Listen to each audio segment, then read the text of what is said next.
Salut les vaillants, j'espère que vous allez tous et toutes bien.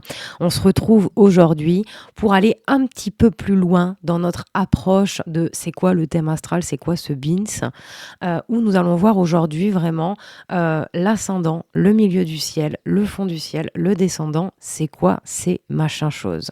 Donc je vous ai mis la carte d'aujourd'hui, 14 mars à 7h05 du matin. Et dans la première vidéo, je vous ai expliqué qu'on a donc les planètes. Donc, dans une pièce de théâtre, ce sont les personnages qui jouent leur rôle, qui jouent leur couleur dans un signe, dans un costume, dans une intonation. Et ensuite, on a les maisons qui sont vraiment le secteur de vie concret de l'existence. Où est-ce que ça se passe? Dans quelle sphère intime, professionnelle, relationnelle, etc. Dans quelle case de notre vie, cela va se manifester, va se faire ressentir. Donc, et ensuite on a les aspects, les traits au milieu. Je vous renvoie à ma première vidéo sur le thème astral si vous n'avez pas les refs.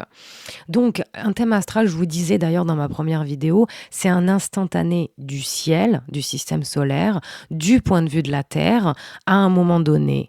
Donc, les maisons, on les a grâce à l'heure à laquelle on fige. L'ascendant, c'est le signe qui se levait à l'est au moment où on fige, au moment de notre naissance. Donc là, nous sommes dans la période des poissons. Si on trace un trait comme ça, ascendant, descendant. Le descendant, c'est le petit triangle noir que vous avez ici. Je regarde si vous l'avez bien. Ouais, ça, c'est le petit triangle noir. C'est l'opposé de l'ascendant. L'ascendant, le descendant, le milieu du ciel, le fond du ciel, c'est l'autre petit triangle. On n'a pas d'abréviation écrite sur Astrothème, sur ce logiciel-là, pour le descendant et le fond du ciel. Donc, l'ascendant, c'est le signe qui se levait à l'est.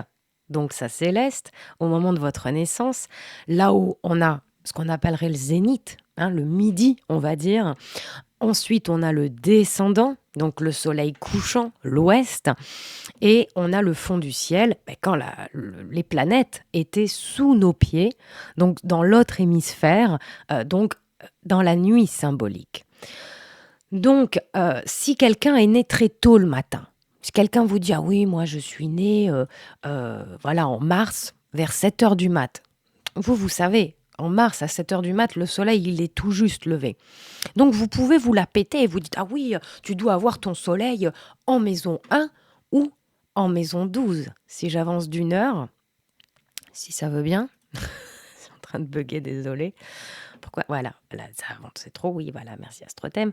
Donc, si j'avance juste, vous voyez, d'une heure, il y a tout qui tourne. La maison 1 sera toujours sous l'ascendant, la maison 12 sera toujours au-dessus de l'ascendant, la maison 10 et 9 sera toujours de part et d'autre du milieu du ciel, la maison 7 et 6 sera toujours de part et d'autre du descendant, et le fond du ciel sera toujours encadré par la maison 3 et la maison 4.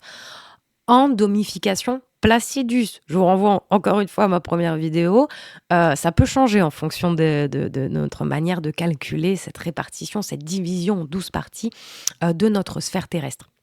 Là, je suis en Placidus, c'est le plus connu, c'est avec celui avec lequel on commence, quoi. Voilà, soyons honnêtes, tout est déjà préparamétré sur Placidus, quoi.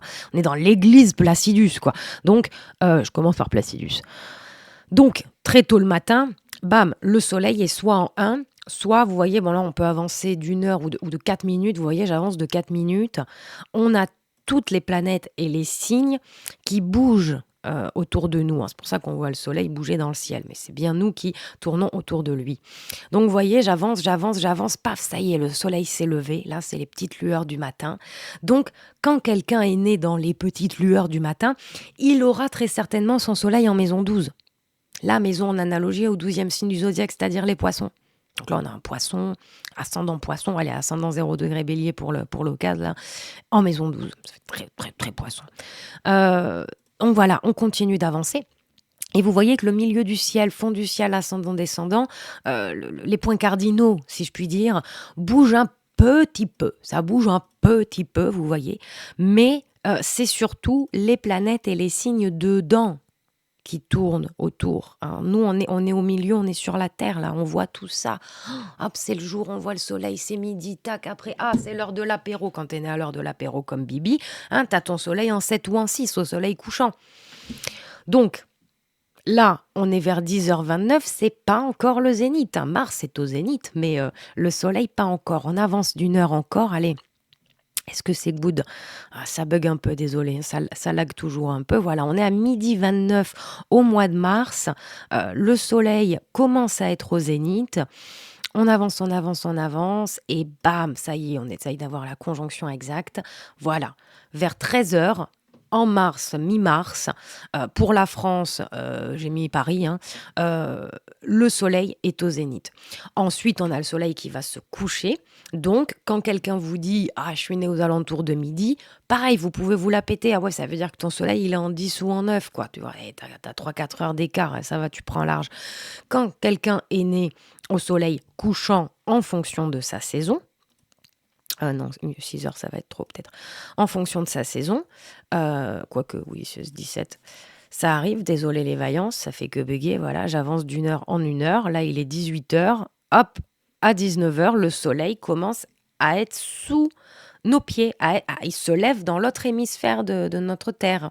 Donc, le soleil est plus en maison 7 ou en maison 6 au descendant. Et quand on est né la nuit, quand on est un oiseau de nuit, que en fait le soleil éclairait sous nos pieds, éclairait l'autre hémisphère de la Terre, l'hémisphère sud pour nous, voilà, tac, à 1h01, vendredi 15 mars, paf, le soleil est sous nos pieds à l'opposé de quand il est au zénith et à presque un quart de quand il va se relever dans quelques heures vers 7h du matin. Donc, on peut aussi analyser, si on coupe ce 4 quarts là, ce thème en 4, on a le premier quart ici de la maison 1 à la maison 3. Le descendant, c'est la cuspide. La cuspide, c'est le début d'une maison. C'est un mot classe pour dire début de maison, quoi, hein. Donc, cuspide de la 4, hop. Ensuite, 4, 5, 6, on a encore un autre petit quart. Ensuite, paf, on change d'hémisphère. On a 7, 8, 9, milieu du ciel, 10, 11, 12. Donc, on en a 3 par quart. Et quand on coupe voilà, en 2 comme ça, on a l'hémisphère nord, on va dire, et l'hémisphère sud, qu'on appelle l'hémisphère individuel, qui est en analogie de la maison 1 à la maison 6, donc du bélier à la vierge, qui sont des signes dits plutôt individuels. Et ensuite, on fait la bascule avec la balance de la maison 7, hein, le seul signe du zodiaque qui se tape un objet quand même, hein, et pas des moindres, un objet très représentatif de l'être humain, hein, cette justice, hein, bon, qui doit s'inspirer du Sagittaire, mais ce sera une autre question. En tout cas, la bascule de la balance qui nous permet de changer d'hémisphère, d'aller de la maison 6 à la maison 7, de rencontrer l'autre dans toute sa différence, cette rencontre objective avec ce qui n'est pas nous-mêmes, c'est-à-dire l'autre. Donc là, on se construit soi-même. La maison 1, la naissance, les conditions de l'accouchement, les projections inconscientes de la mère sur l'enfant, à quoi on ressemble quand on ne nous connaît pas notamment, etc. La maison 2 en analogie au taureau, nos acquis, nos possessions. Le gosse, il se rend compte que quand il dessine sur son bras et quand il dessine sur le mur, c'est pas la même chose. La maison 3, l'environnement proche, la fratrie, le quartier, la petite école, la petite enfance. La maison 4, la famille, hein, quand on est un tube digestif qui n'arrive pas à s'en sortir tout seul, on est dans un endroit où on est censé nous sécuriser, nous protéger, là où on se sent appartenir, là où on se sent en sécurité, la maison 4. La maison 5, la maison du lion, les plaisirs, les loisirs, la jeunesse, les enfants. La maison 6, commence à avoir des obligations, commence à avoir un emploi du temps, à gérer son quotidien, à gérer chez soi et en soi. Et ensuite, la maison 7, l'autre, le couple, la maison 8, le scorpion, la transformation, l'argent partagé, la maison 9, les grandes études, hein, les grands voyages, ce qui est éloigné de nous, la maison 10, la vie publique, la plus grande contribution au monde. Et la maison 11, nos idéaux, les amitiés, ce qui n'est pas encore là. Et la maison 12, aussi mystérieuse à l'instar du dernier signe du zodiaque, la maison de la dissolution, où on fait un bilan, où on se retire du concret de l'existence pour toucher à du plus subtil, pour enfin renaître. Donc voilà, ça c'était un petit zoom sur l'ascendant, le descendant, milieu du ciel, fond du ciel, qui sont en fait des points cardinaux, on pourrait dire. Et ben voilà, on peut s'amuser quand quelqu'un en soirée vous dit ah ouais, je suis né la nuit, autour de quelle heure, on peut vraiment s'amuser à deviner. Et ça en dit long. Quelqu'un qui a un soleil en maison 10 n'est pas pareil que quelqu'un qui a un soleil au fond du ciel.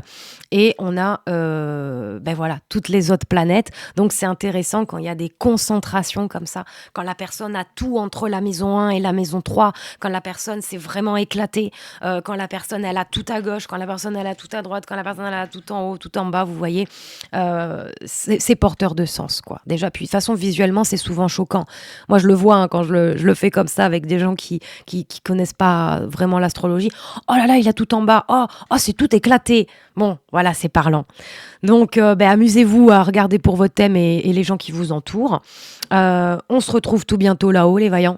Bis cosmique sur vos tronches.